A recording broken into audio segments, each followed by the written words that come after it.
पुरुष सतनाम साहेब की। ज्ञानी गुरु बाबा पूरा मानव समाज के प्रतिमा सतनाम के संदेश ले देवे, सतनाम के महिमाला बतावे भैया। हाँ जी जे हंसा मन जे मनुष्य मन बाबा जी के वाणी ना धरे भैया जी। वाह वाह वाह भाई, वो मन मुक्ति के मार्ग ला पावे।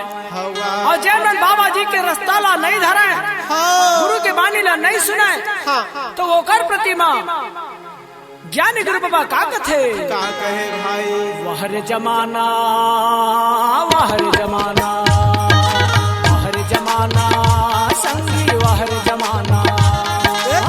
बाहर जमाना संगी, बाहर जमाना, बाहर जमाना भैया, बाहर जमाना। हाँ वहर जमाना संगी वहर जमाना, वहर जमाना संगी वहर जमाना। बाहर जमाना संगी, बाहर जमाना, बाहर जमाना भैया, बाहर जमाना। असत रस्तम चल के, असत रस्तम चल के, दर दर ठोकर खाना वहर जमाना। बाहर जमाना संगी, बाहर जमाना, बाहर जमाना भैया, बाहर जमाना।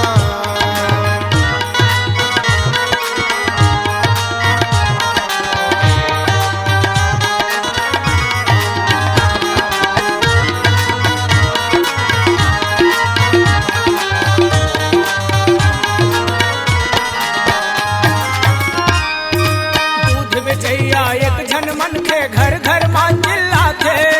घर घर में चिल्लाते संगी, घर घर में चिल्लाते। एक दूध बेचैया दूध दही लेकर के घर घर वाला चिल्लाल पड़ते। दूध ले लाओ दूध, और आओ बिन बोले दारू के बेचैया के एक जगह बिक जाते। एक जगह बिक जाते संगी, एक जगह बिक जाते। दारू बेचैया ला चिल्लाल नहीं पड़े, भैया वह लुका के बेचत रही, तब हो लोग दारू ला पीने वाला मन खरीद के पी लेते। आओ चल देते। बिन बोले दारू के बेचैया के एक जगह बिक जाते। एक जगह बिक जाते संगी, एक जगह बिक जाते।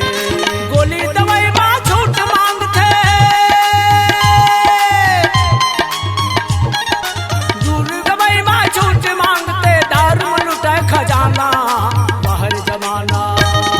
ये बाहर जमाना संगी, बाहर जमाना, बाहर जमाना भैया, बाहर जमाना।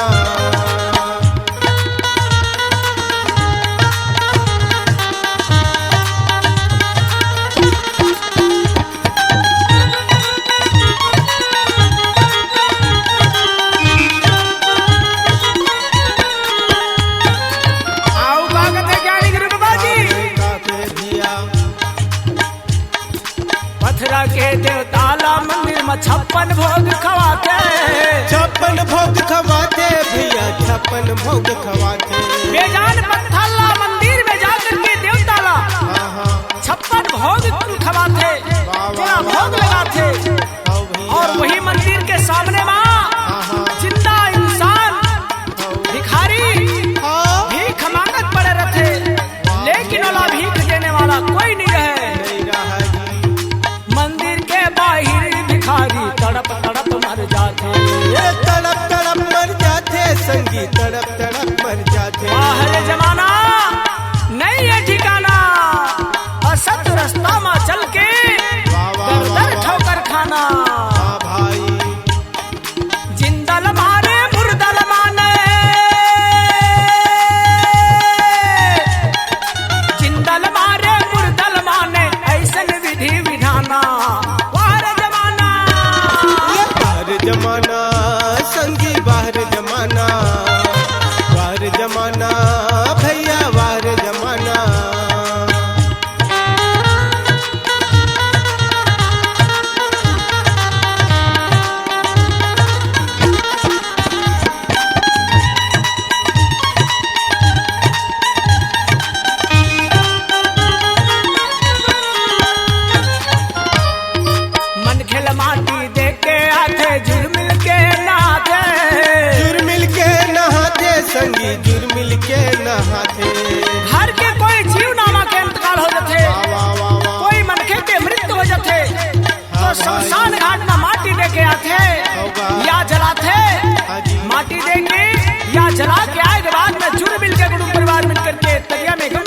करते, हाँ भैया लेकिन हाँ बिना जुबान के कुकरी बोकरल मछली मार के खाते।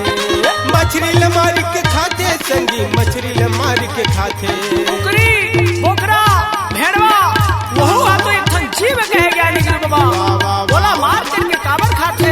हवा वही पिंजरा घर में लागते और मार के खाते तो घर है नहीं छुआवे, लोटा बटकी है नहीं छुआवे, बर्तन भाड़ा नहीं छुआवे, और जैन मनुष्य खाते वो है नहीं छुआवे कहे।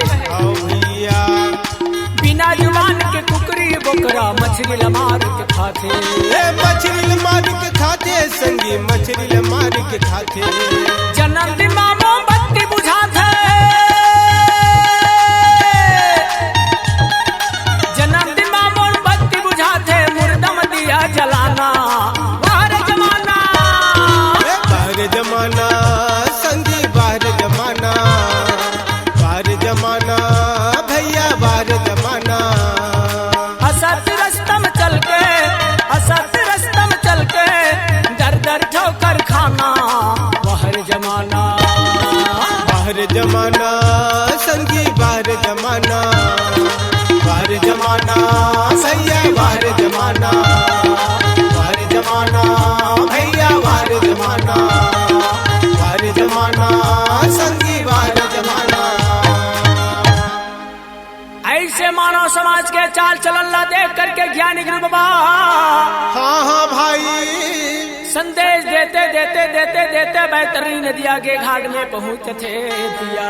वाह वाह वाह तो ज्ञानी गुरु बाबा ने आवाज दे कर ली, हाँ निरंजन दुरिहा ले ललकार के कह रहे थे कि आ जाने वाला या मोला कथक भैया, हाँ क्या बात है भैया। कहाँ के तुम रहने वाले, कहो कहाँ तुम जाय हो,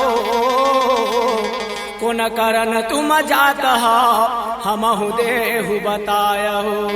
अच्छा तय कहाँ का रहने वाला, हाँ। कहाँ जाथस, का तोर नाम है और का कर मृत्यु लोक में आया है, ये का था रहे भैया। अच्छा हाँ देख के तय जहा लेने वाला होथस कौन भैया। मैं मोला नहीं जाना, नहीं जाना नहीं जाना। हमरो नाम निरंजन राय, अच्छा तीनों लोक में मोर परत दोहाई। हाँ तीनों लोक में राजा एवं अधिकारी हूँ, मोर नाम है निरंजन। अच्छा हाँ हाँ, तब बताए तो पड़ी। बिल्कुल बताए ला पड़ी भैया। अजी अमर लोक के रहने वाले, अजी मृत्यु लोक चले जाओ, हंस उबारला जात हो भैया सहजन मोर नाम, अजी सत सुकृत मोर नाम। भैया हाँ मैं अमर लोक के रहने वाला हूँ, अच्छा मृत्यु लोग जात हूँ, हंसाला तारे बर जात हूँ भैया, हाँ हाँ हाँ हंसाला उबारे ला जात हूँगा, मोर नाम सहजन से भैया। तय अमर लोक के निवासियों का था भैया मोला विश्वास नहीं होवाते। अच्छा जी तय अमर लोक के निवासियों का था, तो अमर लोक के बारे में तोला कुछ प्रमाण बताए बर पढ़ी, कुछ चिन्ह बताए बर पढ़ी भैया जी। अच्छा हाँ का चिन्ह पूछना चाहिए, पूछ। अमर लोक के हंसमान हाँ। का भोजन खाते, हाँ अमर लोक के हंसमान का वस्त्र धारण करते, हाँ। अमर लोक में का नीति न्याय चलते। ऐसे हाँ तो अमर लोग के समान हाँ का भोजन करते भैया। ले बता भैया जी। हल नहीं चले नहीं बजाता टोला, सतनाम सतनाम सतनाम भैया अमर लोग के हंसाना तो हल के चले, ना तो कुदरत के खड़े वहाँ भैया का के भोजन करते। हल नहीं चले वहाँ बजाता टोला,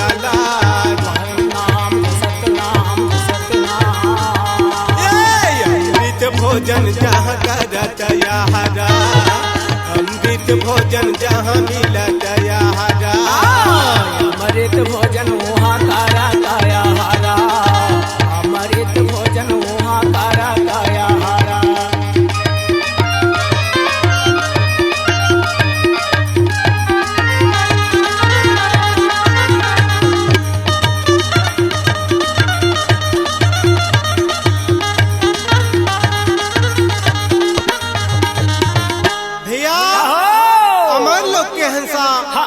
अमृत भोजन करथेगा। तो अमृत भोजन कौन है रे जी? कोई भी शिशु अपन माता के गर्भ में भिया 9 या 10 महीना रह के भिया वाह वाह वाह जी। वहाँ हंसाहा अच्छा अमृत भोजन करते भैया ऐसे होगा।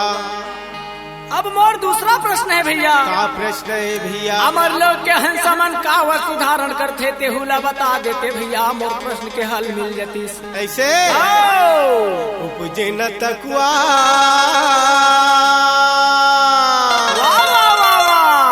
सुन ले भैया निरंजन सुना दे।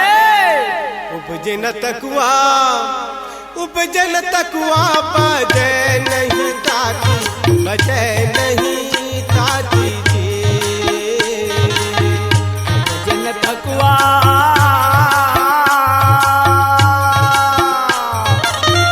उपजन तकुआ बजे नहीं ताती बजे नहीं ताती उपजन तकुआ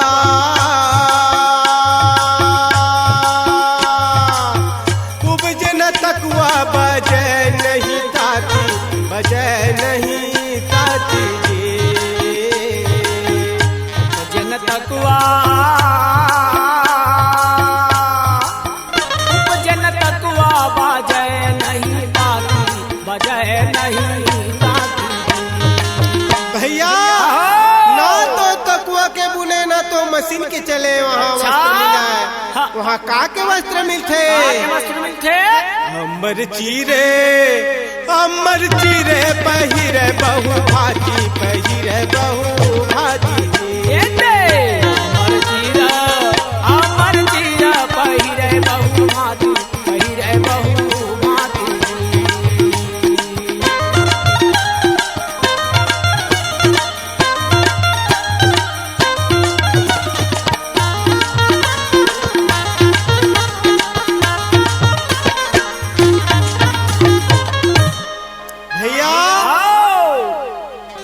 प्रश्न पूछे ओकर उत्तर मिल गए तो लाभ रास्ता छोड़। प्रश्न बाचे भैया औच बचे है हमार लोक में का नीति नियम चलते ऐसे तोर का नीति नियम है मोरे मृत लोक में काम क्रोध लोभ मोह अहंकार झूठ लबारी प्रपंच नीति नियम चलते मोरे मृत्यु लोक में। अच्छा और तोरे अमर लोक में अमर लोक में का अजी अमर लोक से मैं चले आए वाह वाह अजी जम्बूदीप मझारा वाह वाह वाह जी सही छाप परवाना लाए मैं साहिब के कड़िहारा जय हो भैया। मैं साहिब के कड़िहार अमर लोक ले आए हैं। अच्छा हम अमर लोक में का नीति नियम है? नीति नियम है अजी हम वासी उस देश के जहाँ जाति वर्ण के छुनाही अजी शब्द मिलावा हो रहे जहाँ अंग मिलावा नहीं भैया अंग मिलावा नहीं भैया। अमर लोक में ना तो कोई जाति ना कोई पाती है। अच्छा वहाँ हंसा सदा एक समान रथे भैया। वाह वाह वाह जी कैसे को नहीं बुझे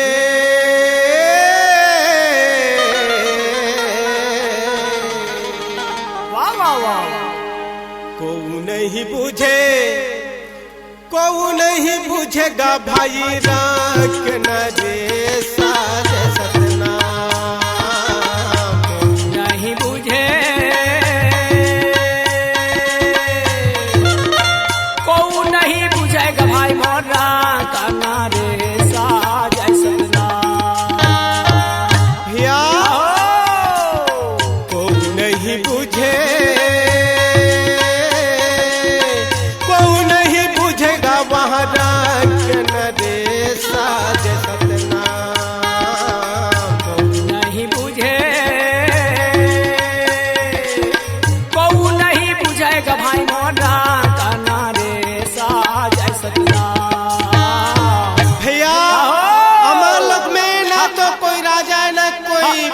भिखारिये वाह वाह वहाँ हंसा सदा एक समान रथे भैया। वाह वाह जी। कैसे? बाल या बूढ़े कर नहीं अंदेशा जसना, बाल या बूढ़े कर नहीं अंदेशा जसना।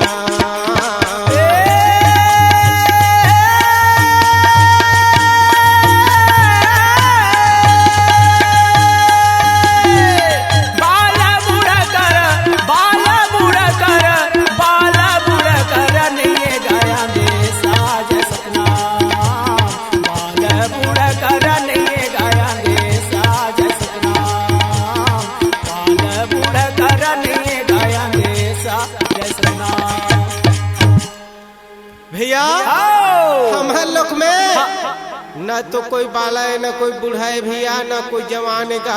अच्छा वहाँ अच्छा सदा एक समान रथे भैया। ऐसे? हो अब अरे रास्ता मरलोक के छोड़। निवासी भैया बड़ा विश्वास हो गए। अच्छा जी। लेकिन तई हम मृतलोक में काबर आए है भैया सहजान। यहाँ तो मोर नीति नियम चलते, यहाँ के हंसा मर मोर नीति नियम चलते, मोर रास्ता में चलते भैया। यहाँ कोई तो सुनने वाला नहीं है। निरंजन आओ। मैं हंसाला तारे बारे आए हैं भैया।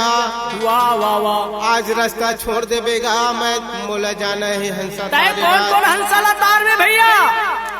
यहाँ के पूरा 52 लाख हंसा तो मोर कब्जा में है, मोर 84 फंदा में है, मोर नीति नियम में चलते, मोर कुटुंब परिवार के नीति नियम में चलते भैया। भैया आओ। मोर कुटुंब परिवार कहा था निरंजन। यहाँ तोला केला देखा होगा, अभी तक क्या है तो कतका तोर कुटुंब परिवार है भैया। मोर कुटुंब परिवार ला जाना चाहत। हाँ हाँ ए दे सुन भैया। बता दे निरंजन। डगर बिचा हमहु खड़े हो, डगर बिचा हमहु खड़े, डगर बीच रोके खड़े जी, डगर बीच रोके खड़े, डगर बिचा हमहु खड़े हो, डगर बिचा हमहु खड़े, डगर बीच रोके खड़े हो, डगर बीच रोके खड़े। ए भैया सुजन्या बोल भाई निरंजन। मत जाइया हो उस पार, डगर बिचा हमहु खड़े, डगर बिचा हमहु खड़े। ये तो काल खड़े रे बैठ पा, डगर बीच रोके खड़े, डगर बीच रोके खड़े।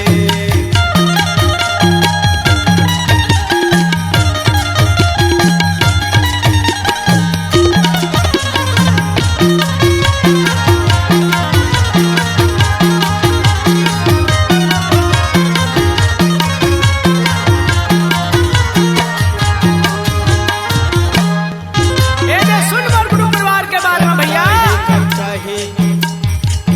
ब्रह्मा विष्णु शिव हमारो है बेटा, हमारो है बेटा। ये चाहत मुके रोसो होई जाई भेटा, होई जाई भेटा। संसार के मुखिया देवता ब्रह्मा विष्णु शंकर, जैन मन तो मोर बेटा आएगा। बस तीने झाहे। आउ है आउ कौन है? जहाँ बेटा हूँ करो सो होई जाहे बेटा, होई जाहे बेटा। ये ब्रह्मा विष्णु शिव हमरो है बेटा, हमरो है बेटा।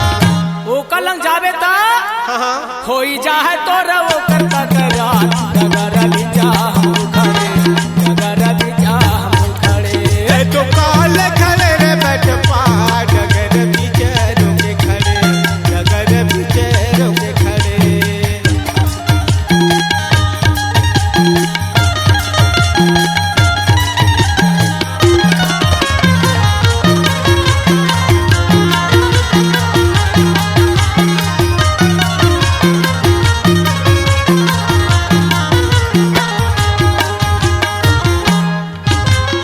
असटांगी हवे हमारो नारी, हमारो नारी। ये जगह जगह हवे सब देवी के पुजारी, देवी के पुजारी। भैया हाँ। अष्टांगी है हमरो नारी, अच्छा और जगह जगह में मोर नारी के पुजारी अनेक नाम से कथे, काका नाम से अनेक नाम से। हाँ। जगह जगह है देवी के पुजारी, देवी के पुजारी। ये अष्टांगी हवे हमरो नारी, हमरो हमरो नारी, हमरो नारी। देवी के पुजारी, देवी के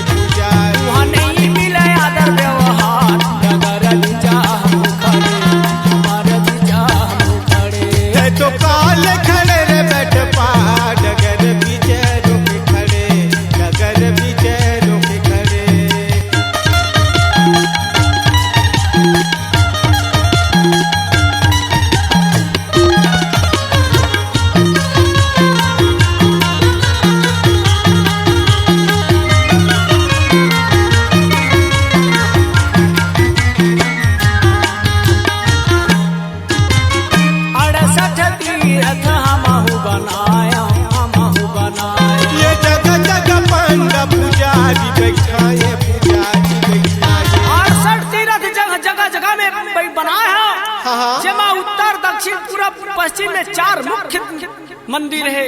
अच्छा अच्छा जमा के पंडा मन बैठे थे मन मोर अंश वंश कुटुंब परिवार है। कैसे? जगह जगह पंडा पुजारी बैठाया, पुजारी बैठाया। ये 68 तीरथ हम बनाए, हम बनाए, पुजारी बैठाए, पुजारी बैठाए। वहाँ नहीं है तोरा आदर व्यवहार, अगर विचा हम खड़े, अगर विचा हम खड़े। तो काल खड़े रे बैठ पा, डगर विचारों के खड़े, डगर विचारों के खड़े, डगर विचारों के खड़े, डगर विचारों के खड़े, डगर विचारों के खड़े, डगर विचारों के खड़े। प्रेम से बोले बाबा गुरु घासीदास की। ऐसे प्रकार से ज्ञानी गुरु बाबा के समक्ष में हाँ हाँ निरंजन अपन कुटुंब परिवार के बारे में बताते भैया जी। वाह वाह वाह वाह भैया भैया हाँ देश जन ज्ञानी हाँ हाँ जी मोर हवे 84 फांसा, का करही तोरे का नाम के आशा। एक नाम में कक्का अच्छा? आशा विश्वास है। ऐसे तोला मालूम नहीं है निरंजन? हाँ? सतनाम जब करी हाँ पुकारी, अजी काट दे हाँ तो 84 के धारी। कौन बकावे भैया कैसे नीति नियम मोला समझा तो भला। सतनाम कई के भिया तब ज्ञानी गुरु बाबा भैया जी वाह वाह वाह वाह वही सेत खाम गया झंडा ला लेकर के आओ निरंजन ला कैसे किया है निरंजन। हाँ। ये दे देख ले ही जेत खाम के जो सफेद झंडा है, वाह वाह जेकर वाह महिमा ला बतावत हूँ भैया सुन ले कथे। काहे महिमा अब का कथे? आता है भैया लहर लहर लहराया हो गुरु झंडा सतनाम का। लहर लहर लहराया हो गुरु झंडा सतनाम। लहर लहर लहराया हो गुरु झंडा सतनाम का। लहर लहर लहराया हो गुरु झंडा सतनाम का। झंडा सतनाम का जी, झंडा सतनाम का। झंडा सतनाम का जी, झंडा सतनाम का। पहर पहर पहराया हो गुरु झंडा सतनाम का। ये लहर लहर लहराया हो गुरु झंडा सतनाम का।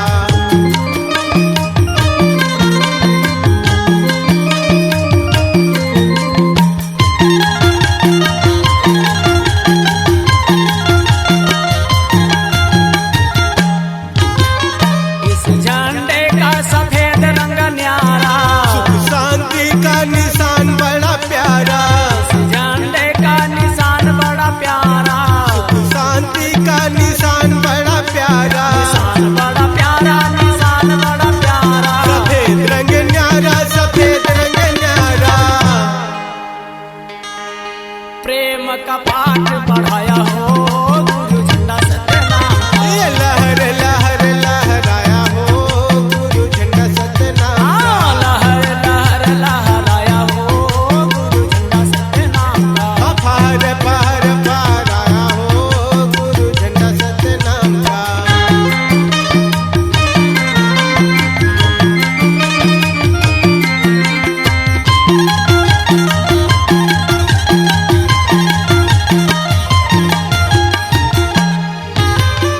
इस झंडे की महिमा है भारी, हिल मिल प्रेम से रहो जी नर नारी। इस झंडे की महिमा है भारी। हिल मिल प्रेम से रहो जी नर नारी। महिमा है भारी जी, महिमा है भारी। रहो जी नर नारी, रहो जी नर नारी।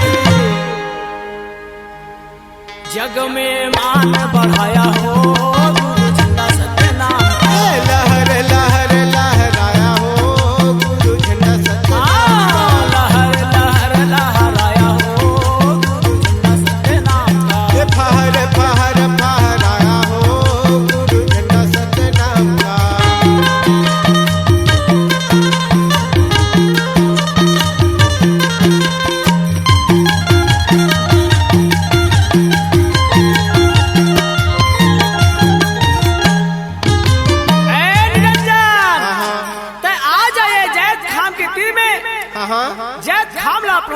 ले आओ एला भज ले निरंजन। एकर तीर में जाके चरण धोके चरण अमृत ले ले, बाँचेला बुन बुन भवन छिचाले, आज अपन जीवन ला मोक्ष बना ले निरंजन। जय खाम नीचे आके ध्यान लगाओ, सत्य नाम सत्पुरुष को मन में बसावो। जय खाम नीचे आके ध्यान लगाओ, सत्य नाम सत्पुरुष को मन में बसावो। ध्यान लगाओ जी ध्यान लगाओ, मन में बसावो जी मन में बसावो। निरंजन हाँ हाँ ध्यान लगा के आओ। जय खाम तीर में आके सतपुरुष पिता के ध्यान लगा के सतनाम ला भज ले कथे। वाह वाह वाह वाह। सतनाम ला भज ले बेटा, हाँ। और कुटुंब परिवार पूरा तर जाही निरंजन। अच्छा जी ऐसे करके ज्ञानी गिर बाबा कहते भैया, हाँ। बेड़ा पार लगाया हो गुरु सकल जहान का। लहर लहर लहराया हो गुरु झंडा सतनाम का। झंडा सतनाम का जी झंडा सतनाम का, झंडा सतनाम का जी झंडा सतनाम का। सतनाम का जी झंडा सतनाम का। झंडा सतनाम का जी झंडा सतनाम का। लहर लहर लहराया हो गुरु झंडा सतनाम का। फहर फहर फहराया हो गुरु झंडा सतनाम। लहर लहर लहराया हो गुरु झंडा सतनाम का। लहर फहर लहराया हो गुरु झंडा सतनाम का। लहर लहर लहराया हो गुरु झंडा सतनाम का। लहर फहर लहराया हो गुरु झंडा सतनाम का। ज्ञान अखाड़ा में चले शब्द तीर तलवार। अजी पांच तत्व ठोकर लगे, जब कायम हो तो झनकार। नाना प्रकार के ज्ञान के बात ला बता करके देवी अष्टंगी और निरंजन ला ज्ञान गुरु बाबा परास्त करते थे भैया। वाह वाह भाई। और परास्त करे के बाद में कहते कि निरंजन हाँ तोर नाना प्रकार के रंग बिरंगी रहन सहन से, होगा रंग बिरंगी खान पान से, हो। तोर निर्मल कंचन काया ला दाग लगा डरे है निरंजन। ये काया रूपी चुनरी ला धोले एकर दाग ला छोड़ा ले। धोले धोले धोले तोरे लागी गे तोरे लगी गे। तोरे लागी गे तोरे लगी गे। तोरे लागी गे चुनरिया में दाग कोई के उजर करी ले। तोरे लागी गे चुनरिया में दाग कोई के उजर करी ले। तोरे लगी गे चुनरिया में दाग कोई के उजर करी ले। तोरे लगी गे चुनरिया में दाग कोई के उजर करी ले। धोई के उजर करी ले हो धोई के उजर करी ले। धोई के उजर करी ले। हाँ कोई के उजर करी ले। ऐ निरंजन हाँ हाँ हाँ। तोरे लागी गे चुनरिया में दाग कोई के उजर करी ले। तोरे लागी गे चुनरिया में दाग कोई के उजर करी ले। ए तोरे लगी गे चुनरिया में दाग कोई के उजर करी ले। तोरे लगी गे चुनरिया में दाग कोई के उजर करी ले।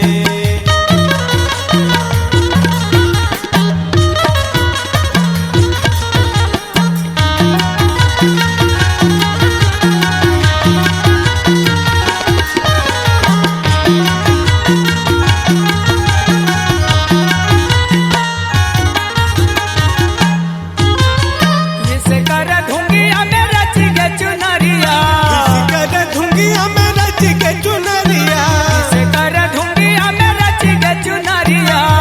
कर धुंगिया में रच के चुनरिया। उजरी चुनरिया तोर मैली होके करिया। उजर चुनरिया तोर मैली होके करिया। ए उजरी चुनरिया तोर मैली होके करिया। उजर चुनरिया तोर मैली होके करिया।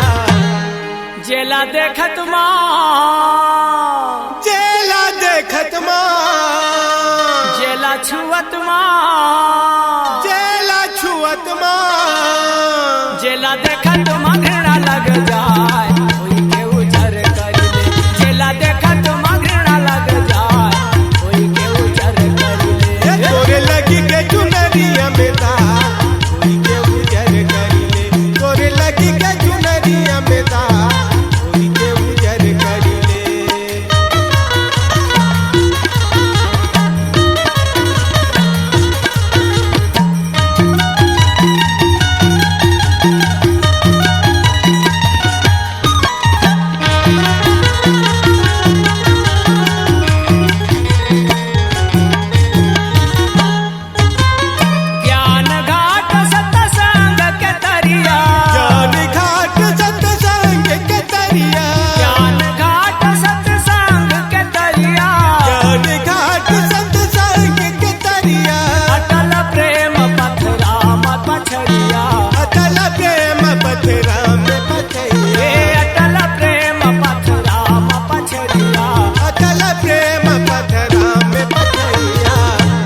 धोइले जेला धोइले जेला घिसिले साबुन बैरा होई के उजर करिले जेला घिसिले साबुन बैरा होई के उजर करिले तोरे लगी के चुनरिया में दा होई के उजर करिले तोरे लगी के चुनरिया में दा होई के उजर करिले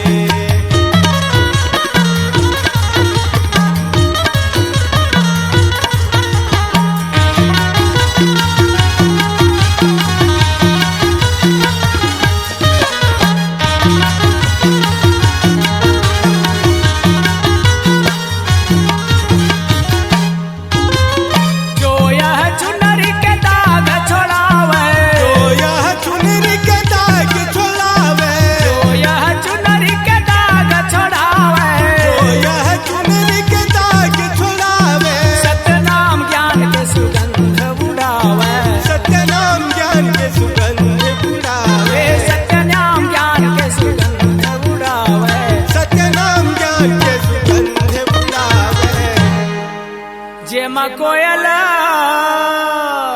जय माँ कोयला जे माँ कोयला जय माँ कोयला जे माँ कोयल बने बुड़त का कोई के उजर करिले जे माँ कोयल बने बुड़त का कोई के उजर ये करिले तोरे लगी के चुनरिया में दा कोई के उजर करिले तोरे लगी के चुनरिया में दा कोई के उजर करिले कोई के उजर करिले कोई के उजर करिले कोई के उजर करिले प्रेम से बोलिए ज्योति पुरुष सतनाम साहेब की जय। बोलिए परम पूज्य बाबा गुरु घासीदास की जय।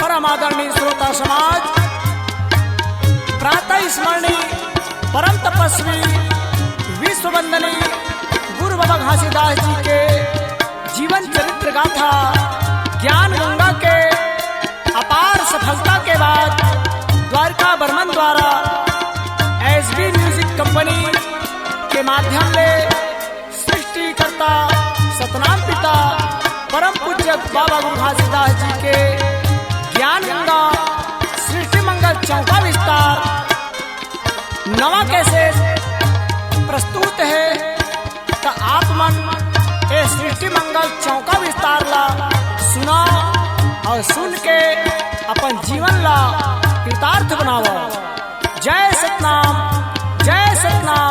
साहेब सतनाम